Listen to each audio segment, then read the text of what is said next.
Thomas and Trevor. Written by Audrey. Trevor the traction engine was lonely. Edward came to see him every day, but there wasn't enough work for Trevor to do, and it depressed him terribly. I like to keep busy, he sighed one day. I like company, especially children. Cheer up, smiled Edward. The park controller has a job for you. He sent me to tell you all about it.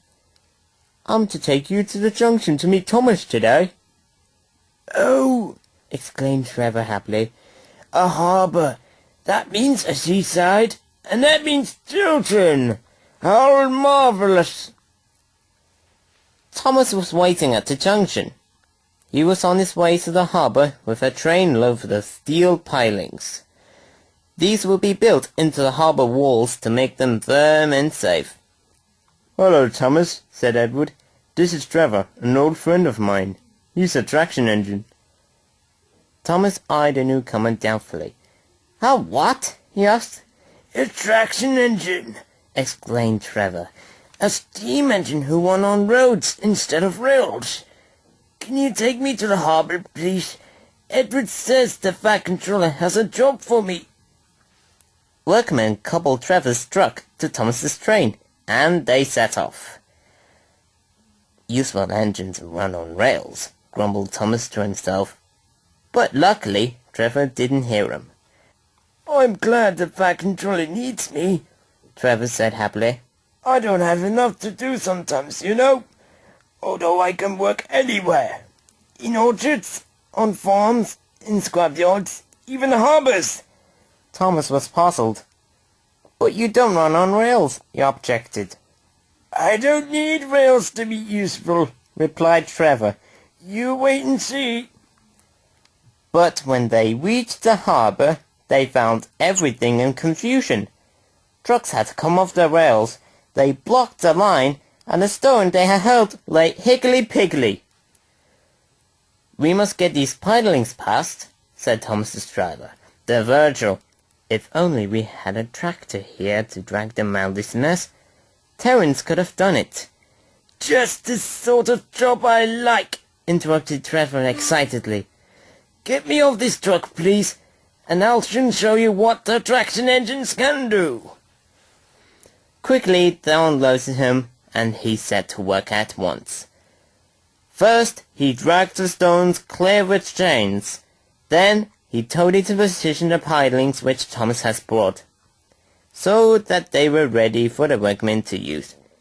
Everything was ship-shape before the foreman can say, "Fat Controller." And later, when Thomas brought Annie and Clebel full of children for the villagers along his branch line, Trevor gave them rides along the harbour. He had a time of his life. Everyone was sorry when it was time for Trevor to go. They loaded him onto his truck once more, and Thomas pulled him to the junction. "I'll come and see you again if I can," he promised. "If those silly trucks don't behave, we may need you again." "That would be wonderful," said Trevor. And that night, when he fell happily asleep under the apple trees in the vicarage orchard, he dreamt of Thomas, the Fat Controller's harbour, and, most of all, children. The end.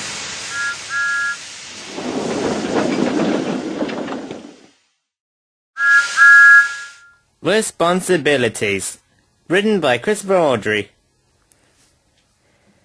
Percy was spending a night at the shed at the big station before returning to his work on Thomas's branch line next day. "Well, well, little Percy," said Gordon grandly. "It's nice to have you with us for a change. You and Thomas and Toby are running that branch line of yours efficiently, I suppose." "I think so, Gordon," replied Percy, though he wasn't quite sure what efficiently meant. "That's right," rumbled the big engine. "No late trains or angry passengers. An efficient railway is a great responsibility, as I, of course, know only too well. What a Fat Controller would do without me to keep things running smoothly, I simply can't imagine. James and Henry do their best, Gordon went on, but someone has to keep a responsible eye on things. It must be splendid to race along with her train of heavy coaches, sighed Percy enviously. When you were ill that time, it took Thomas and Duck and me to move them, and even then the three of us couldn't go very fast. Never mind, said Gordon. You kept things running, that's what matters. It's a knack, I suppose. My big wheels help, but there's more to it than that, of course. Next morning, Gordon had steam up before Percy. Percy needed water, but because he hadn't enough steam to move, Gordon offered to push him to the water column. Thank you, Gordon, said Percy gratefully. That would be very kind. Not at all, replied Gordon grandly. It all helps the smooth runnings of the railway. Responsibilities, my dear Percy, responsibilities. Percy had a long drink. Soon his steam pressure had risen nicely, and he was ready to go and find his trucks. Gordon, meanwhile, had not returned to the shed. He dozed in the sunshine until it was his turn to take water. Percy moved away. Gordon tried to follow him, but found that he couldn't. Come on, Gordon, said his driver. We haven't got all day. Your train is due out in the hour. I can't move, Gordon groaned furiously. I got cramp. Oh, I can't move my pistons. Percy's driver came to see what was the matter. Jammed fowls, I reckon, said Gordon's driver, and while the fireman went to find an inspector, Percy gently buffered up to Gordon's front. Puffing hard, he managed to push Gordon back to the shed, and then went quietly away to fetch his trucks. He didn't say anything. Somehow, it didn't seem tactful. Later, when Percy met Thomas at the junction, he told him what had happened. Poor old Gordon, chuckled Thomas. But that's what it is, to have responsibilities. And the two of them puffed off to the branch line as vigilantly as they knew how. The end.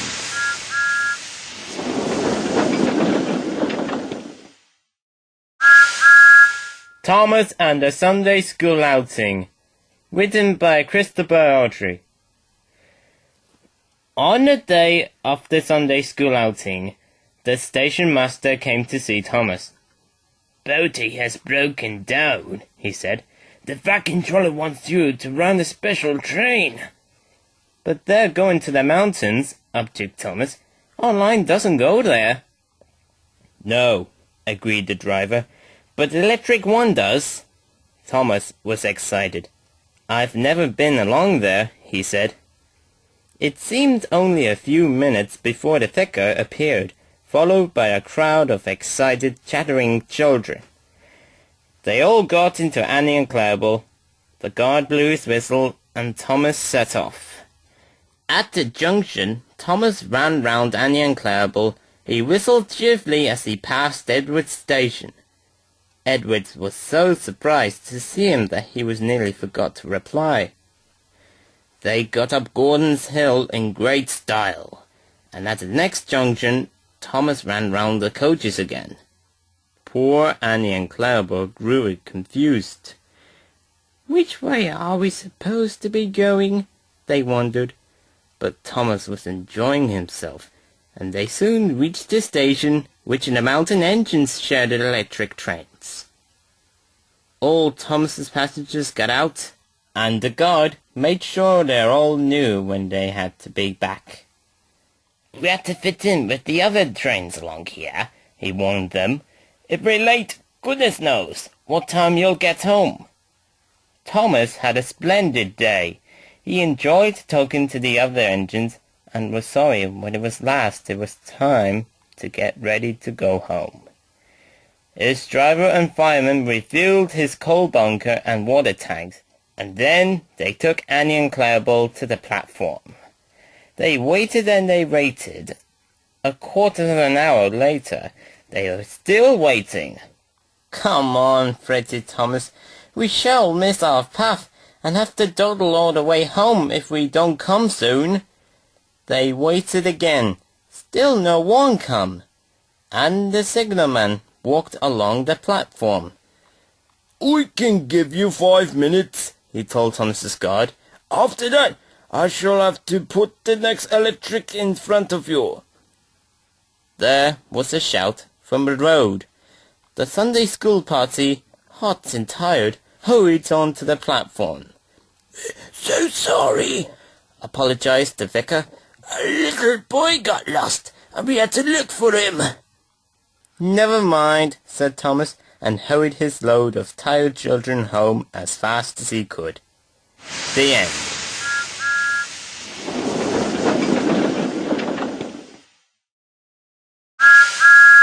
Rings a bell.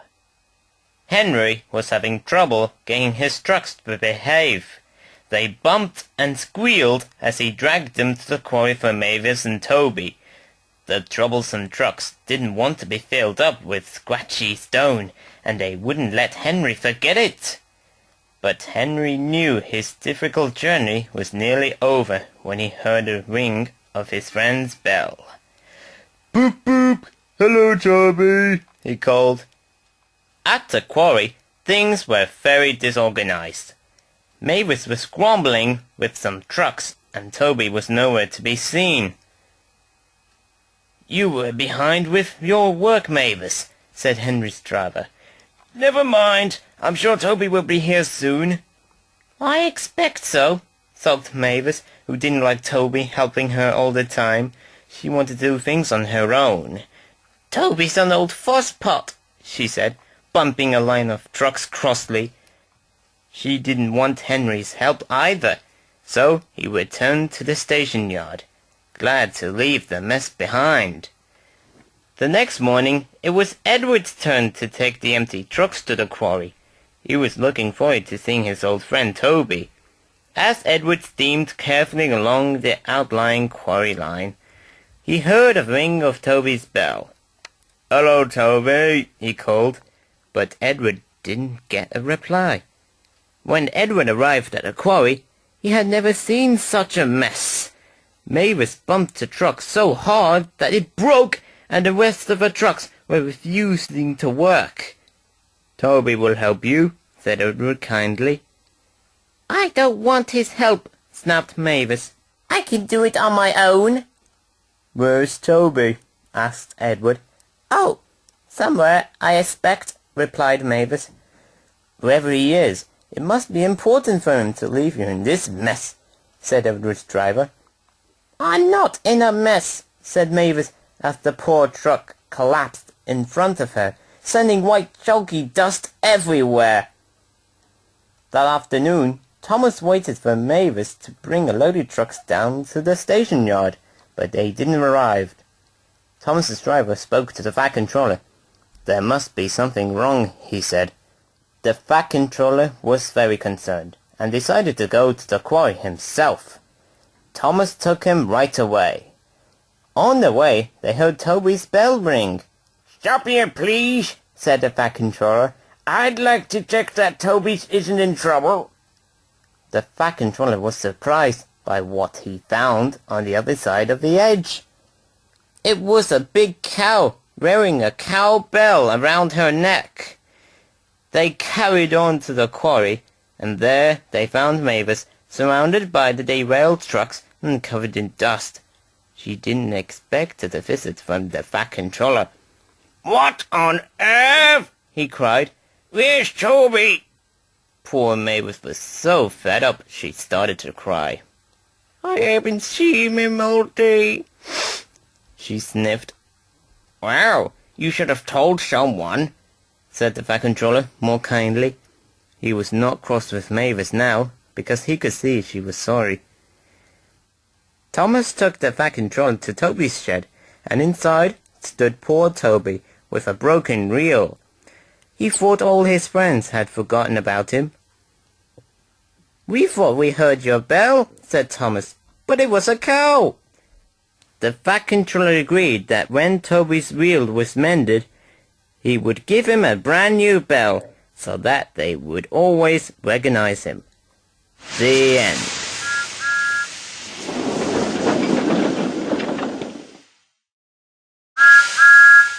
The Merry-Go-Round That Wouldn't, written by Jenny Lewis and Christopher Audrey.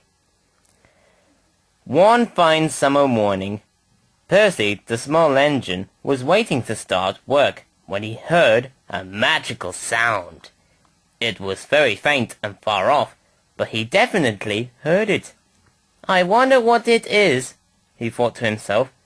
There it is again! Edward, the blue engine, who was already hard at work, taking empty trucks from his yard to join clay pits, smiled kindly. Don't you remember from last year, Percy? He asked. It's a fun fair. It comes every summer to Wellsworth, and all the children love it, as well as their parents and friends. Percy could hardly contain his excitement and kept giving little peep, peep, pip, pips as he trundled about his duties. If only I could see the fun fair, he said to his driver.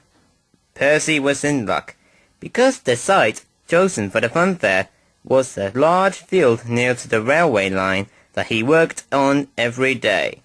The field was full of brightly coloured caravans with painted signs and people hustling and bustling about the business of setting up the fun fair, ready for the customers that evening. Each time Percy passed another colourful fair ride had appeared, he saved up the news to tell Trevor, the traction engine, who was dozing in the sun outside the barn, further along the track. Now there's a great big thing with lights all over it, Percy chatted, and it's got horses and cars and an aeroplane, and an engine that looks just like me. Trevor smiled. That sounds like a merry-go-round, Percy, he said. Percy wanted to know what a merry-go-round was and what it did. Trevor exclaimed. Well, the children all choose what they want to ride on. It could be a horse, or an airplane, or a car. Or an engine, piped up Percy. Or an engine, agreed Trevor. Then when they're all aboard, the merry-go-round music starts to play, and they go round and round and up and down until the music stops. Do they enjoy it? Asked Percy, who was feeling quite giddy at the thought. Very much, said Trevor. He sighed. It was a long time since he had been to the fair. What fun it would be, he thought, if he could go along to give the children rides. I love giving rides to the children, he said. But Percy had already hurried off to see if the merry-go-round was going round yet. That evening the fair was crowded as people flocked to have a go on all the rides. There was a particularly long queue for the merry-go-round, but something awful had happened. The merry-go-round wouldn't go round, or rather it couldn't. The machinery that turned it round had broken down. Everyone was very disappointed. Luckily, Percy's driver was there with his family. He remembered stopping to talk to Trevor, the traction engine, only that morning. Trevor could help out until you get that fixed, he told the merry-go-round owner. And that's what's happened. In next to no time, Trevor found himself hitched up to the merry-go-round with strong ropes. Round and round went Trevor, pulling the merry-go-round and all its passengers round and round after him. He did enjoy himself, and he didn't feel in the least a bit dizzy. I shall enjoy telling Percy all about this tomorrow, he thought to himself. Afterwards, everyone told him what a really useful traction engine he had been. The end.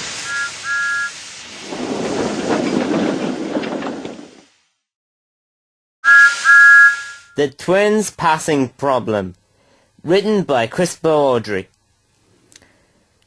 Edward's branch line is a single track with a passing loop about halfway along. Trains are usually short enough to pass each other. One day, however, Donald was taking a wake of empty trucks to the China clay works. He knew his train was too long for the loop, but hoped that the train they were due to pass that would be a short one. Donald reached the loop first. He puffed gently to the end and stopped.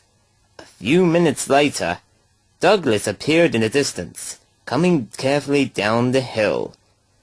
"He's got a long one too," remarked Donald's fireman. "Now what?" The signalman, a new one, stopped Douglas before he reached the loop. Then he, the two drivers, the two firemen, and the two engines tried to work out how the trains could pass. "A pity you didn't leave a couple of trucks behind," said the signalman to Douglas. "That'd have been of no problem then." "Ach, no bother," replied Douglas. "This is being played compared with some of the goings on the whole line, eh, Donald?" "Aye, that's right," agreed Donald. "Why, Dougie doesn't even have to couple for his train." The signalman scratched his head. "Well, I'm blessed if I could see the answer," he said. "Och, this nothing," said Donald, winking at his twin. "Listen, I get back and leave half my trucks were clear on the points," began Donald. "Then I come back into the loop and stop. Dougie runs right through the other line, and then I go forward with what I've got, way up the hill." "Oi," chimed in Douglas. "Then I come back pushing my own trucks and pulling the other half of Donald's. I leave these trucks there and carry on until I'm clear of these points." The signalman grinned. "I've got it," he said.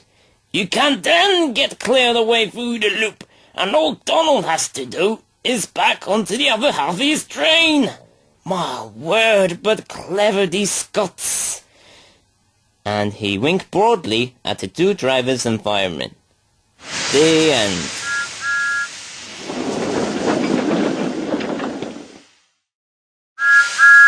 Thomas and the Evil Diesel. Written by Christopher Audrey. Percy wasn't feeling well. His joints ached and he couldn't breathe properly. The Fat Controller came with an inspector who examined Percy and made notes in a small book. When they had finished, the Fat Controller looked serious. "You'll have to go to the works, Percy," he said. "They'll make you better, but it'll be a long job." "Who will look after my trucks?" said Percy. "Toby can't do everything on his own." "He certainly can't," agreed the Fat Controller. "I shall borrow another engine."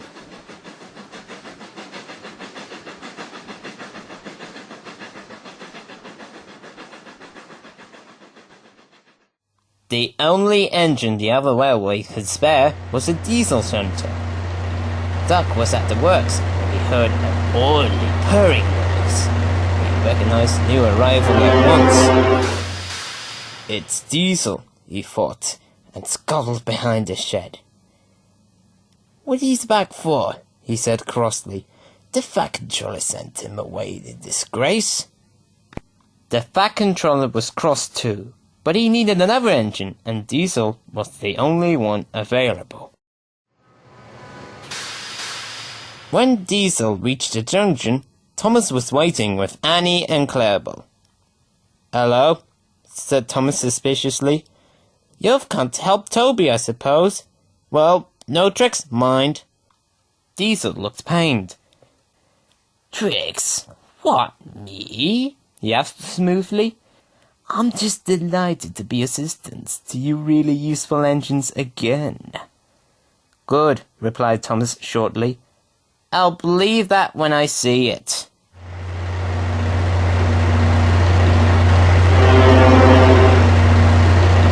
Diesel pulled some trucks carefully to Farquhar when Toby met him.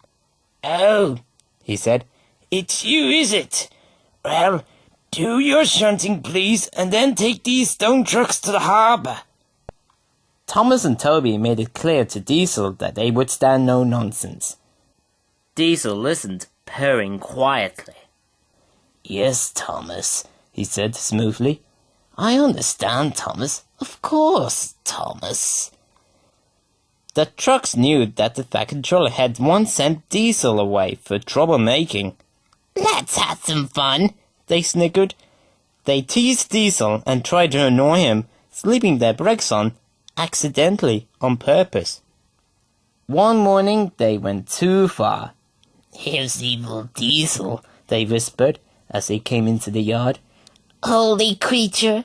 "Yes, Thomas," they miggeted. "Of course, Thomas. Anything you say, Thomas."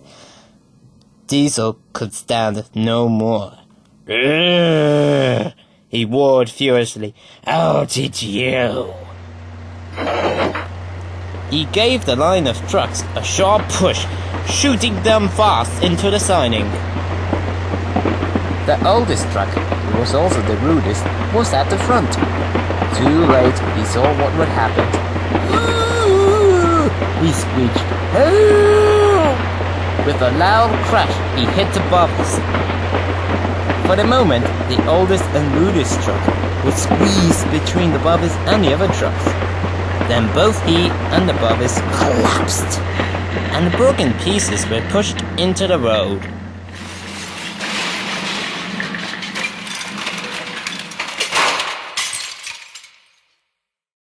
Ugh. Diesel growled fiercely as he cleared up the mess. "Come on, you! Any more nonsense, and I'll squash you all flat, just like your friend." The Fat Controller was furious.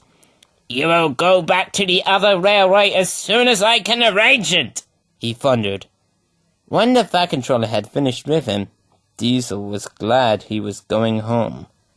A day or two later, Daisy was running downhill when she felt something warm and wet splashing her wheels.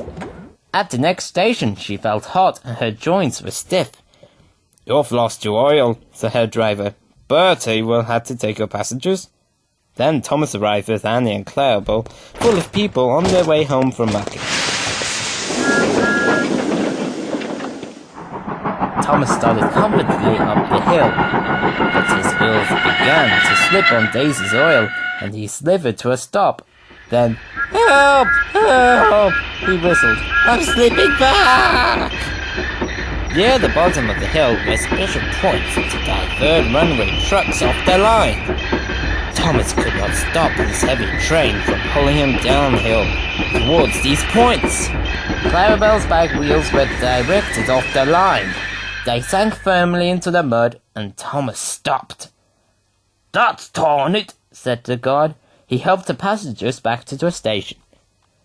Diesel was waiting at the next station, pulling his last train before going home in disgrace. He snickered slyly when he heard about Thomas. "Serves him right," he said. Then Diesel remembered that while Thomas was blocking the single line, he couldn't get past.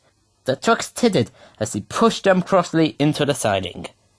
"Bother," thought Diesel. "I shall have to help, or I can't go home." He set off to the rescue. At the oily place he stopped, before creeping carefully forward until he could be coupled to Thomas. Meanwhile, workmen had put sleepers under Clarabel to make the slope up to the line. Then they cleaned the oil off the rails and put dry sand on them. At last, everything was ready. Diesel dug his wheels into the sand and pulled. But he was careful not to pull too hard in case a coupling broke. With sanded rails, Thomas could help too. The engines moved forward a little way and stopped. Then a bit more, until inch by inch, Clarabel came safely back onto the line. Clarabel was unhurt, so they went back for the passengers. Then, using plenty of sand, both engines pulled the train up the hill. "Thank you, Diesel," said Clarabel. "You were splendid." Diesel began to feel sorry that he was going home. Clarabel asked the Fat Controller to forgive him. And now everyone hopes Diesel will come again. Diesel hopes so too. The end.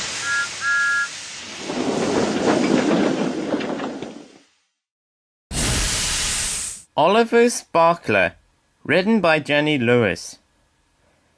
One day in early autumn, Oliver noticed a pile of wood in the field next to his branch line.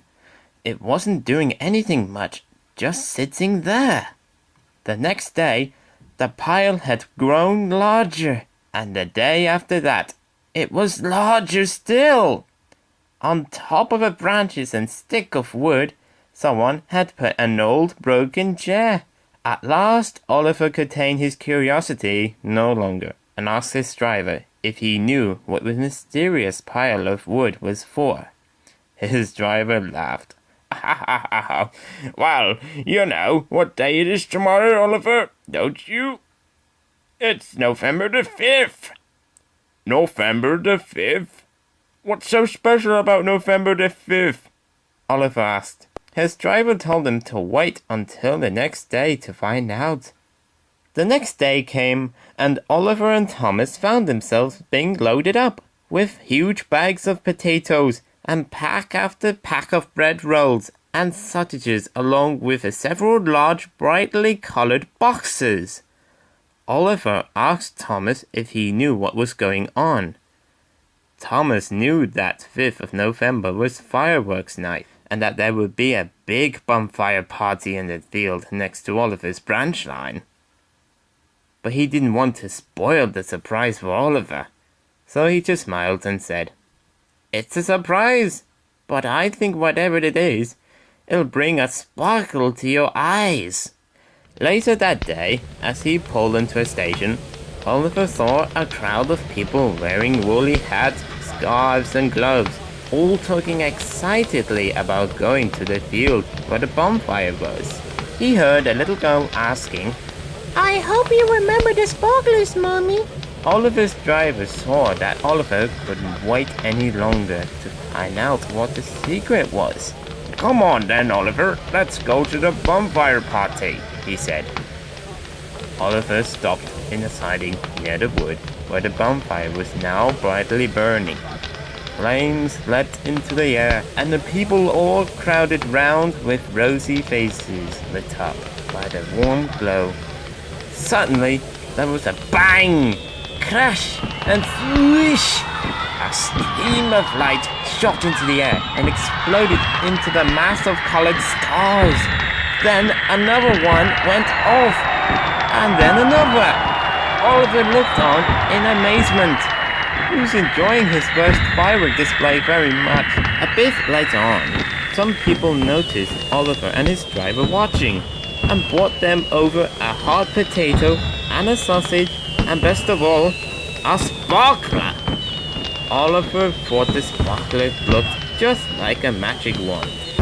At last, he understood what Thomas meant when he said that surprise would bring a sparkle into his eyes. The end.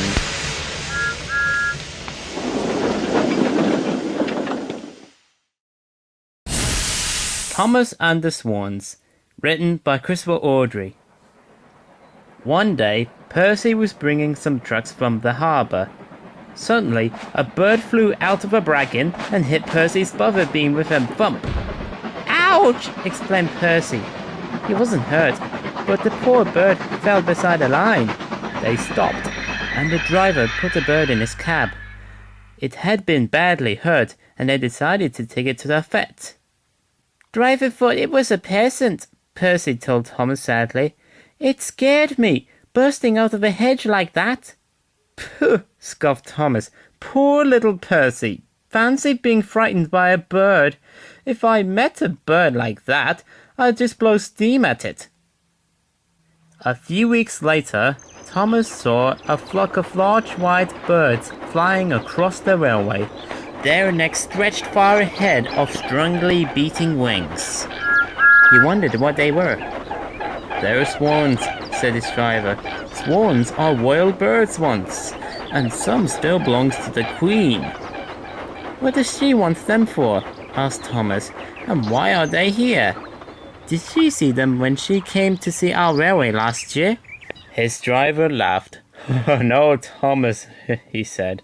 "Only the swans on the river near her castle belong to her.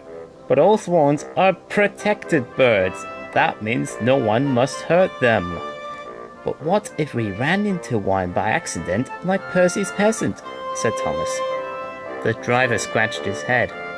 I don't know, he said. I think I'd rather not find out.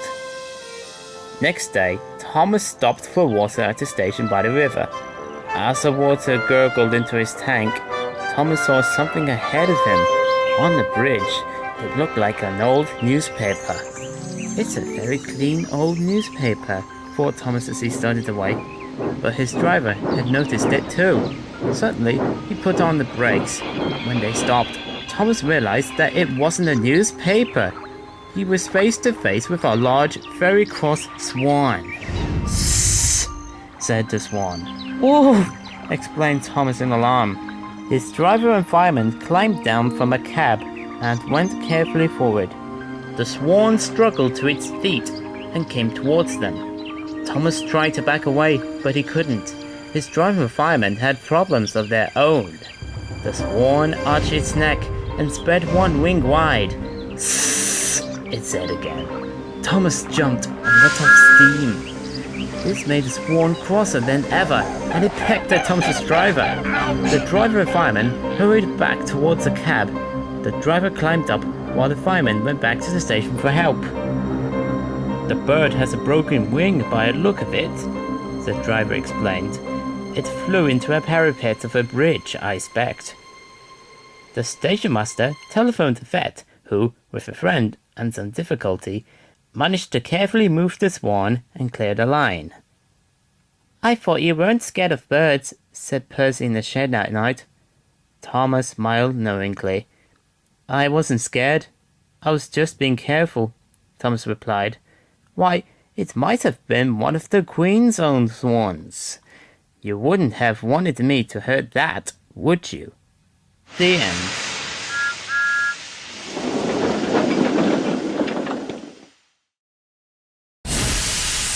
First Prize, written by Jenny Lewis.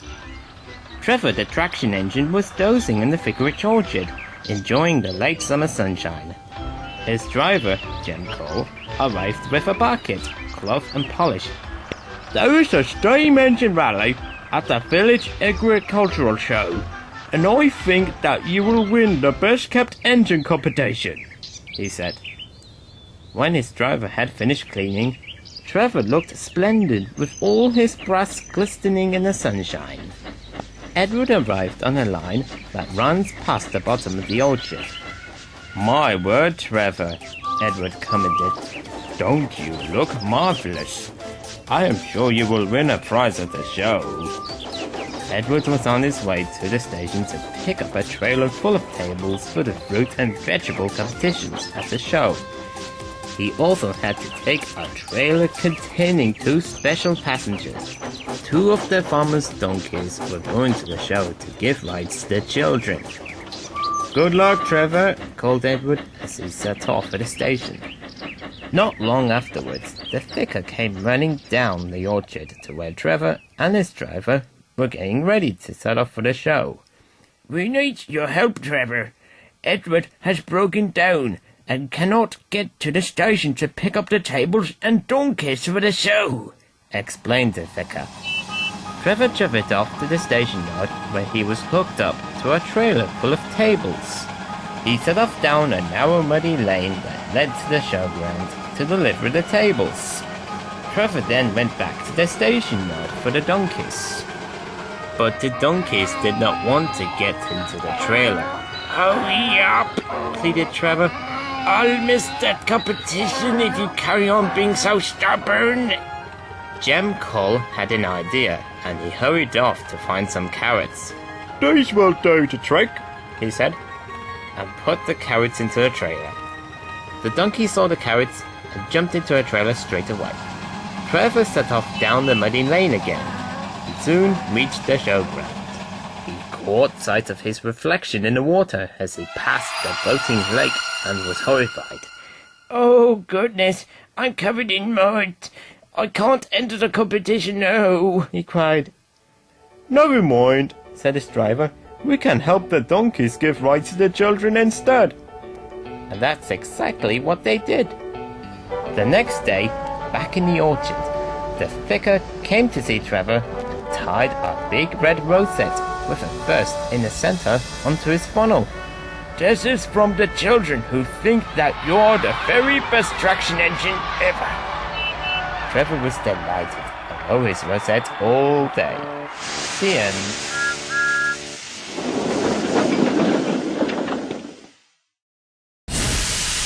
Thank You, Thomas and Toby, written by Jenny Lewis. Several of the main roads on the island of Sodor were being repaired. There were big road closed signs and machines digging up the surface of the road and moving piles of stones and earth around. Notices with arrows were set up showing cars that they had to take a different route. Quite a few people found it difficult to get to work in the morning and home again at night. To help out, the Fat Controller arranged for Thomas and Toby to run extra train services until people could use the roads again. It meant a lot of hard work for the two engines, but they were happy to help and always appeared cheerful and smiling every morning to take on their extra duties. However cold and wet the day, Thomas and Toby always jogged along with a warm, friendly welcome for everyone. The extra passengers were so grateful that when the roadworks were finished, they decided to throw a party for the railway staff at the church hall.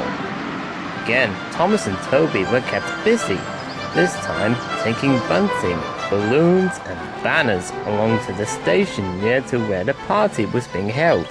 There was also lots of delicious food. There was jelly and ice cream for the children, and Mrs. Kindly had made one of her special cakes. It looked as though it would be great fun, but Thomas and Toby were feeling sad as they went home later that evening. They wished they could go to the party too. When they arrived back at the engine sheds, all the lights were out and everything was quiet. Good night, Thomas, Toby said. I'm not going to think about parties. Thomas replied, and neither will I, Toby. Good night. They were about to settle down to sleep when suddenly all the lights went on. Surprise! The engine shed had been decorated with flags, streamers and balloons, and all their friends were there. Across the whole of the engine shed was a huge banner saying, "Thank you, Thomas and Toby." The grateful passengers hadn't forgotten about them after all.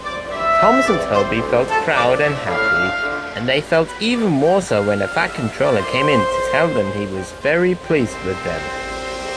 You have done a lot of extra work, and always been your usual cheerful selves, he said. You are a credit to the railway, and you are both really useful engines.